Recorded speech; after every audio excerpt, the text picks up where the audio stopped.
তামিম সাকিবকে নয়, এবার বাংলাদেশের এক প্রাক্তন ক্রিকেটারকে ধন্যবাদ জানালেন ভারতের অন্যতম সেরা ব্যাটসম্যান বিরাট কোহলি।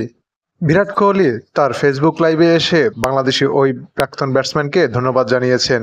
যে কারণে ধন্যবাদ জানিয়েছেন বিস্তারিত জানতে পুরো ভিডিওটি দেখুন। প্রসঙ্গত, বাংলাদেশের একমাত্র আন্তর্জাতিক ব্যাট নির্মাণ কোম্পানি এমকেএস এর প্রতিষ্ঠাতা হলেন ইমরুল কায়েস। বাংলাদেশ বনাম ভারতের দ্বিতীয় টেস্ট ম্যাচ চলাকালীন সময়ে ইমরুল কায়েস তার কোম্পানির দুটি ব্যাট বিরাট কোহলি এবং রোহিত শর্মার জন্য উপহার হিসেবে পাঠিয়েছেন। ব্যাট পেয়ে অনেক খুশি হয়েছেন বিরাট কোহলি এবং ইমরুল কায়েসকে ধন্যবাদও জানিয়েছেন তার এক ফেসবুক লাইভে। বিরাট কোহলি ফেসবুক লাইভে ইমরুল কায়েসকে ধন্যবাদ জানিয়ে তিনি বলেন, ইমরুল কায়েসকে অসংখ্য ধন্যবাদ তার এই উপহারের জন্য। আমরা তার উপহারকে সাদরে গ্রহণ করেছি এবং তার কৃতজ্ঞতা স্বীকার করছি। তিনি ওই লাইভে আরও বলেছেন যে ব্যাটটি ব্যবহার করার পর ইমরুল কায়েসের কাছে তিনি 2 থেকে 3 দিনের মধ্যেই ফিডব্যাক জানাবেন।